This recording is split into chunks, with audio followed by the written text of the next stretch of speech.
All right, we're going to go ahead and get started because we do have some things to cover. I'm going to ask everybody to mute their microphone, please, just because that will help cut down on a lot of the background noise. So if you can mute your microphone.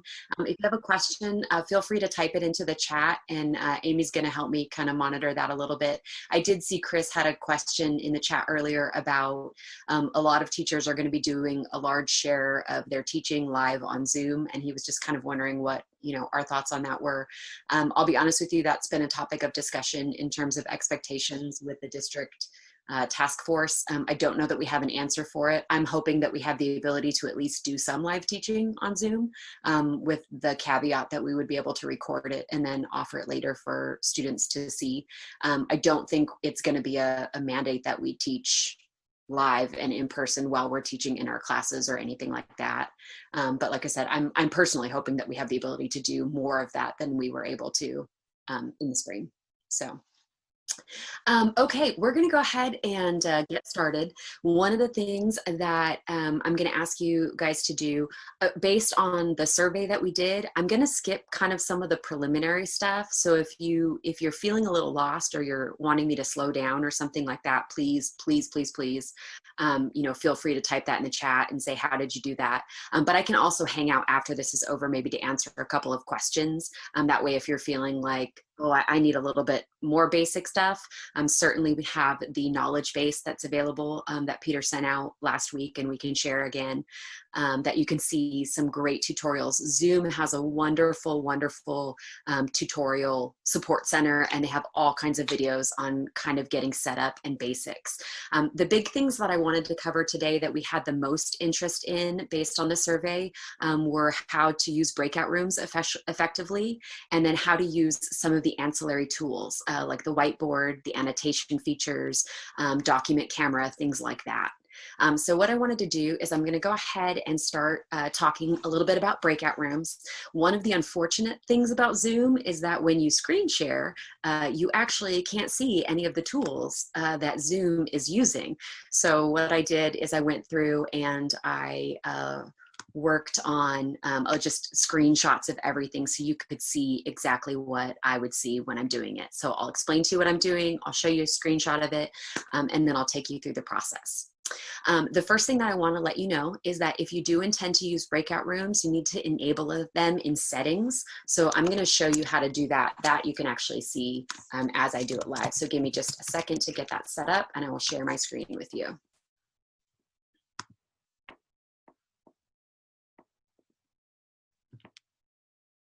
Okay.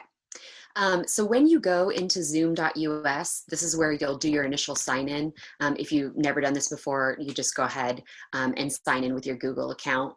Since I'm already signed in, I don't have the little sign in button on the right hand side, but if I click on my account right there, it's going to take me to all of my settings. This is how I can schedule a meeting, join a meeting, host a meeting, all of those kinds of great things. But where I'm headed right here is the settings. The settings have all of the things that are going to be really helpful for your meeting. Most of the settings, though, you want to make sure that you check ahead of time, because if you change a setting during the middle of the meeting, it won't always change it until your next meeting. So the waiting room has been automatically enabled for all meetings from here on out for education purposes. That's so that you can allow people in. For our meeting here, I think, Amy, I don't think we have the waiting room set up for this meeting. You turned it off? Yeah, so I go into the settings and I take that off when I have these trainings, because I don't want to have to. Right, but definitely for your students, you're going to want to enable that waiting room. But if you scroll down through all of the different things, one of the things that people had mentioned was whether or not videos will be on. If you click this little button here, the participant video will automatically start unless they turn it off when they're joining. So if you're trying to encourage student participation in video, that might be a good setting for you to click on. And then you can also mute participant entry, mute participants upon entry. This little feature right here, a couple of people asked about the chat feature. So when you chat, this chat feature right here allows people to type into the chat box, and the private chat allows people to individually chat with each other. If you want to disable that feature, so that way the chat has to get broadcast over the whole chat, you can do that. For those of you that have been going to the webinars that the school board hosted, they only allowed you to send a message directly to the panelists or to the panelists and everybody. They had disabled the private chat feature on that. So as you go through here, I'm just going to scroll down until we get to breakout rooms. You're going to want to make sure you enable annotation and whiteboard, and I'm going to show you what those look like in just a moment. When you go to, like I said, if you're going to want to use breakout rooms, just make sure that it's enabled ahead of time. There is a feature that allows the host to assign participants to a breakout room, but the only way that that works is if you actually schedule participants ahead of time. So if you make students register for the Zoom session, which I've never done that before. I know Brenda's done that. She's had people register if you're doing a professional development or something, but I've just never had the need for that. So I don't typically schedule them ahead of time. Chris mentioned that kids at the high school are sometimes pretty shy about having their video on. I don't think I need them to have their video on. I like to encourage it. It's certainly good for class culture, but at the same time, a student might be embarrassed about their background if they don't know how to change it, or they might, especially if their internet connection is poor. If you turn your video off, sometimes your Zoom will work better because it's not trying to transfer so much data. So I certainly don't insist on it. I don't know that that hasn't been set as a district-wide expectation. I know it's still being talked about. But as of right now, like I said, I personally don't force my kids to turn their video on. But sometimes I play games with them that forces them to turn their video on. We'll play Pictionary on our whiteboard, and then they'll turn their video on for that. And then sometimes they'll leave it on after that. So like I said, once your breakout room is enabled, that's going to allow you to use breakout rooms during the session. So let me go ahead and stop sharing here. And what I'm going to do is pull up my screenshot so you can see exactly what it looks like.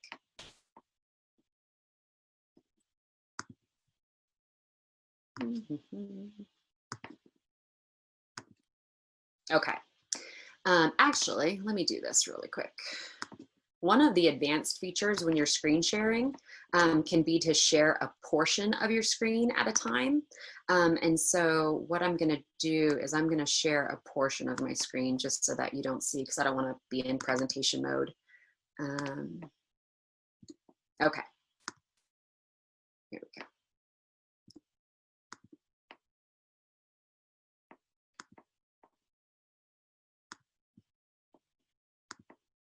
Here we go. Okay, so using breakout rooms. So the way that breakout rooms are set up, in the bottom corner of your screen, or the bottom thing where you see your video and your audio controls, if you are the host of a meeting and you've enabled breakout rooms, that's where you're going to see that category. Okay, so that's going to be down at the bottom of your screen. And when you click on breakout rooms, you're going to see a little screen that's going to pop up like this. It's going to ask you whether you want to automatically assign people to a breakout room or manually assign people to a breakout room. Now, like I said, you guys won't see that option because you're not hosting this meeting, but it is on my screen. I typically tend to automatically assign people to breakout rooms, and then I can always move them from one breakout room to another if I need to. So you're gonna say however many, it'll tell you how many participants you have. It does not assign the host to a breakout room. So if you're a host, you're not going to be automatically assigned to a room. Here to choose how many breakout rooms you want to create, and then you create those breakout rooms. Once you do that, you're going to see something that looks like this. It's going to show you, I chose to automatically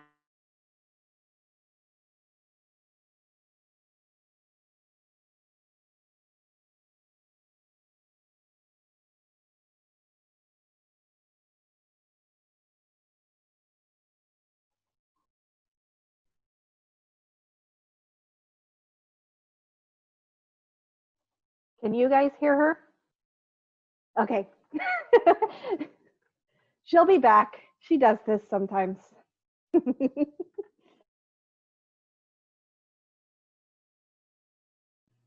Just like it happens to us when we're with our kids.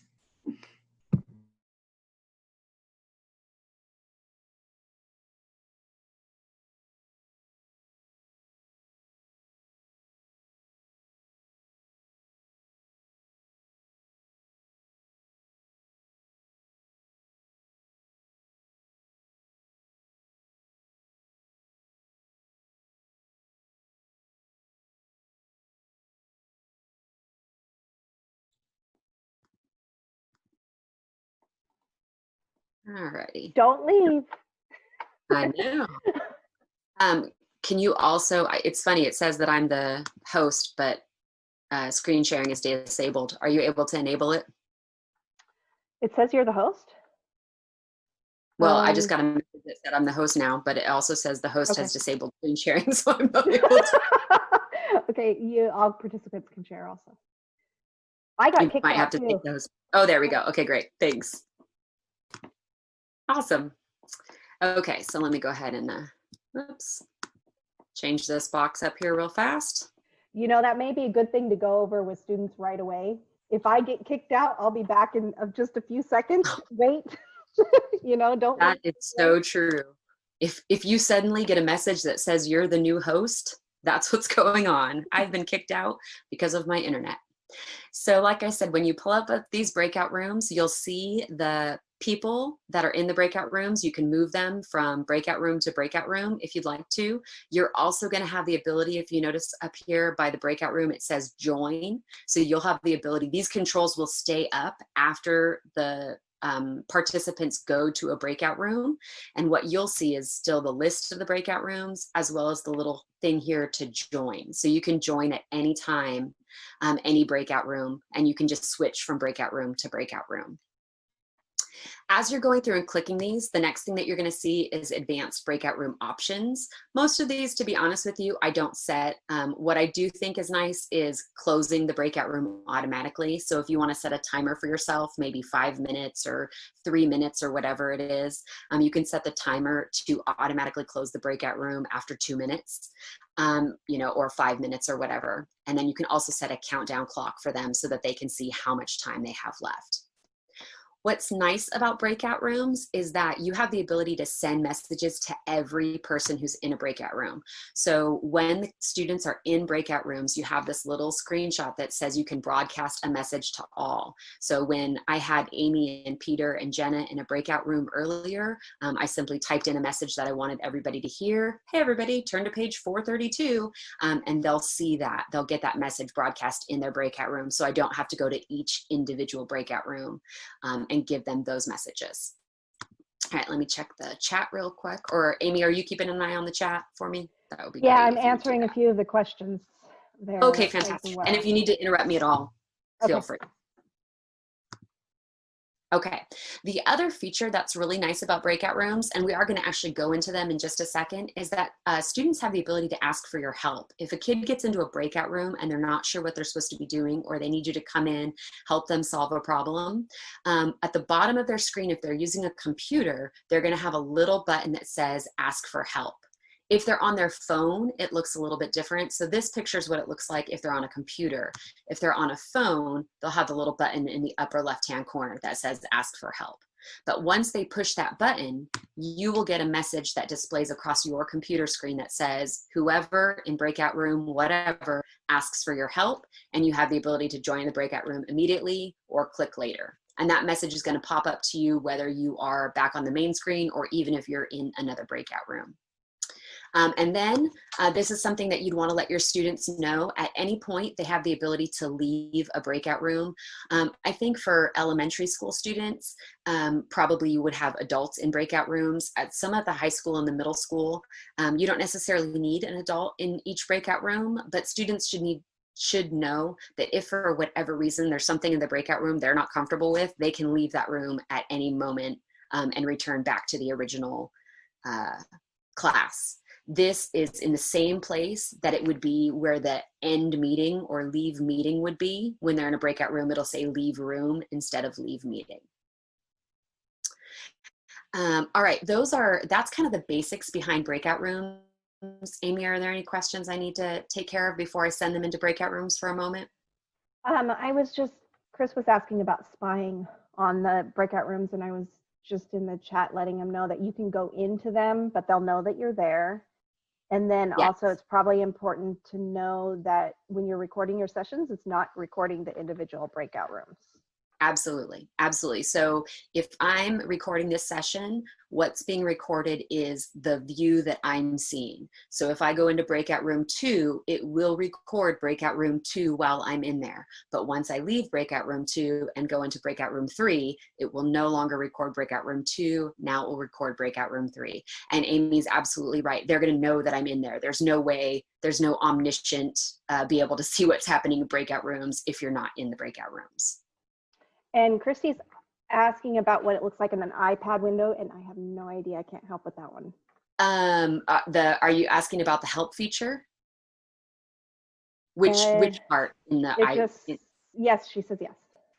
Okay, you know, I don't know the answer to that question, but I actually have my iPad on here and I will join this video in a second and take a look and let you know. What I'm gonna do is send you into some breakout rooms real fast, just so you can see what it looks like from a student perspective. You can play around with the little help feature. And we'll just set a really quick timer for these breakout rooms, say 2 minutes, and go from there. So. And Kelly, will you add like a message so they can see what it looks like when you? Yes, absolutely. You're back as the host though, if you can go ahead and enable the breakout rooms.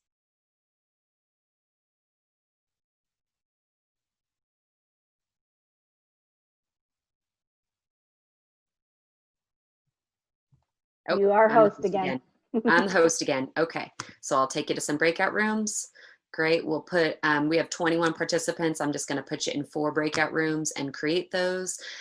When I hit the open all rooms button, you guys will get a message to move to those breakout rooms. Go ahead and do that. And then I will broadcast a message so you can see what it looks like when I broadcast that message. If you want to ask for help, otherwise talk amongst yourselves. Maybe in a small group, you can just say how you might see yourself using these in your classroom.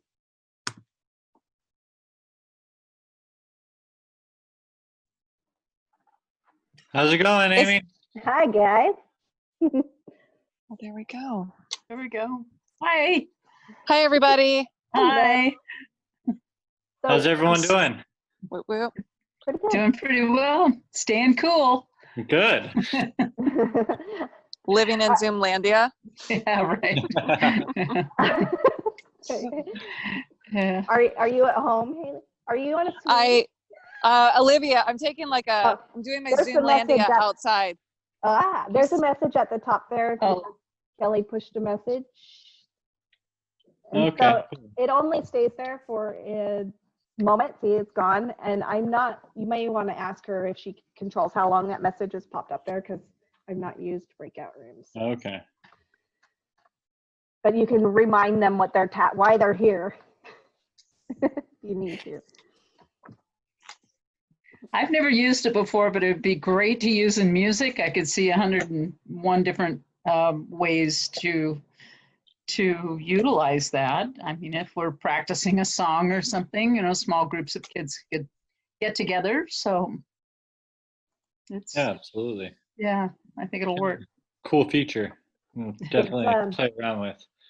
Yeah. It's going to be, I think, important because of some of the SEL things that we need to be focusing on is allowing kids to work cooperatively. Mm-hmm. And so I think that this may be a good tool to get them to have these moments to talk with people outside of their family and their teacher. Yeah. Kind of forces them to have to talk with others. So Yeah. even, just for, what is this she sent to me? Are you all seeing this thing or just me? Just you, I think. Okay. Yeah. I think she got kicked out again. And she made me the host again, which is happening a lot in this meeting. Tag I'm going her to in, close Amy. all rooms because There we are. I don't know Okay, what happened. 59 So you're seconds. going to be sent back, but you can always just leave early. If you leave the breakout room, it will take you back to the main room, and that's what I'm going to do right now.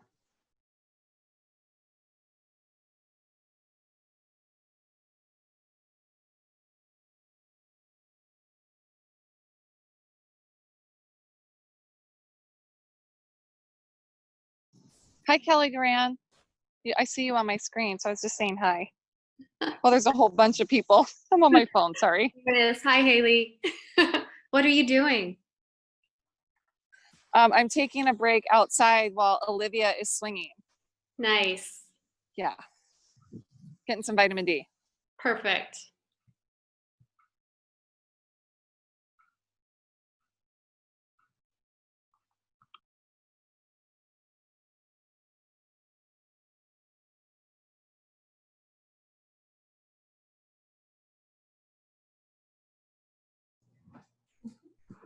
Kelly, Hello. did you get kicked off again? You know what I did actually? It was really, I was so excited to check on my iPad, but when I checked on my iPad, it's the same account. And so it booted me off that one and put me on that. Oh, you know. Okay, because I all of a sudden got all the breakout room info and I was like, did she send this to me? Oh, I can't hear you anymore. Hear me now? You are super, super quiet. Let me change my microphone. Definitely not used to that. I know. And in our district meeting, somebody said Shut up. Can you hear me now? Oh boy, I can hear you. Okay. Are there any questions about breakout rooms before we go on and talk about annotations? Okay. All right. Well, let's go ahead and let's just talk about some advanced screen sharing options because I know everybody was interested in the annotation feature and in the whiteboard feature. So I'm going to share my screen again. When you go to your screen sharing, actually, let me do this first. There we go. Okay, when you go to your screen sharing, you have a couple of options. Either this is one participant can share, you can allow multiple people to share at the same time. You can also change whether only the host can share or whether participants can share. So if you want your students to be able to share screens, you want to make sure that all participants is clicked here. But probably you want to have the host enabled so when someone else is sharing, they can't interrupt each other, only you can interrupt them. All right, so when you go to screen sharing, the way that it looks is down here on the very bottom, you have that little green button that says screen share, and there's the little arrow on the side of it. When you pull up the screen share, you're gonna have options. This first option is your desktop right here. For those of you that are interested in using the whiteboard feature, you have a whiteboard feature right there. If you would like to use a document camera, I personally use my iPhone and I connect it via cable. But if you don't have a Mac, that option is really difficult if you're not using a Mac computer. Most of you will probably use your document cameras from the school. So I'll show you how to do that in a second. So if you were to click on the whiteboard here, what happens is that a whiteboard feature will actually pop up. And then you have the ability to annotate the whiteboard. There's 3 different things here that I want you to see. So when you first click on the whiteboard feature, you're going to get this top screen right here. It shows that you're screen sharing the whiteboard and you have the ability to stop sharing. This is the button right here where you click to annotate it. The nice thing is you can actually annotate any screen that you're sharing. So earlier, Amy had her email pulled up and she was annotating and we were drawing all over it. So it doesn't have to be a whiteboard. You can annotate any slide. You can annotate Google Slides. You can annotate a picture, anything that you want to do. If you wanted to have the kids point to something, you're showing them a picture, you know, point to the hand, point to the eye. If you're doing this in another language, you could be, you know, they can be drawing all over it. Now, when you click on this annotate, you're going to have a tool bar that will pop up. A lot of times this toolbar hides itself. So sometimes you just have to move your cursor up or down to find it again. If you are not using the whiteboard and you click on the more over here, this is the screen that you're going to see and you can click the annotate right there.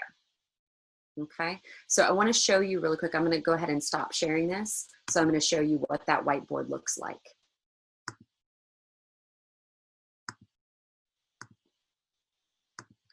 If you have a touch screen, so here's the whiteboard that pops up. You can draw all over it. This is, I would use this to, you know, do math things. I know that's probably either Amy or Peter. That's Amy that's doing that. I want to show you guys, you have a couple of options. You can clear this. In your annotation toolbar, you have a little trash can. And when you go to clear, you can either clear just my drawings, if you'd like to do that. You can clear viewers' drawings if you'd like to do that. So if you have a kid that's writing all over it and you just want to clear theirs and not your own, you can clear just viewer drawings. Or you can clear all the drawings. And you also have the option to save any of those annotations that you're making. All right. I have to go and open the other meeting. Oh, sure. Okay. We're going to be done with this in just a minute. So we'll see you in a second. Okay? And I will wait an extra 5 or 10 minutes in case any of these people are coming. Yeah. All I'm going to show really quick right now is the screenshot on how to do a doc cam. I'm going to do this real quick so you can see how to hook up your document camera. So down in the bottom on your toolbar at the very bottom of the screen, you have your audio and your visual options right there. If you'd like to use your document camera, if you click right next to where it says video, there's that little arrow and your video choices pop up. If you have a document camera attached to your computer, one of those document choices is going to be your doc cam. You just click it and automatically your doc camera will be used instead of your webcam. So you're able to use the doc camera there to demonstrate whatever you'd like to demonstrate. Are there any quick questions I can answer about either using breakout rooms or document cameras, annotation feature, anything like that while we're waiting for people to join for Screencastify? I have a quick question. So if you're not using your document camera from school and you're going to use your phone as your option, would you still go into the same? So if you're going to use your phone, do you have a Mac or do you have a PC? I'm going to be using our Dell laptop computer. Okay, So you're going to need to talk to Rhonda because they're going to have to enable between your phone and your computer. Okay. So you would do that with a screen share rather than with the using that video option. So yeah. Okay. Awesome. Thank you.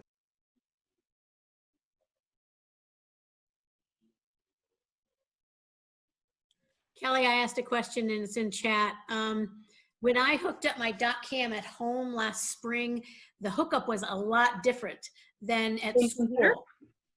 Yeah, to the school's computer, to my my Dell that the computer gave me. Yeah, the Latitude. I didn't use the exact same cords. It was just it's a much different cord. Really? Okay. Yep. Good to know. Oh, you know, I don't think I have it anymore. I think I took everything back to school. Yep, I don't have it anymore. Okay. Did you hook up through a USB? Yeah. It was a USB, and then but it was another cord to the USB. So you had to get that hookup from Rhonda, I'm guessing.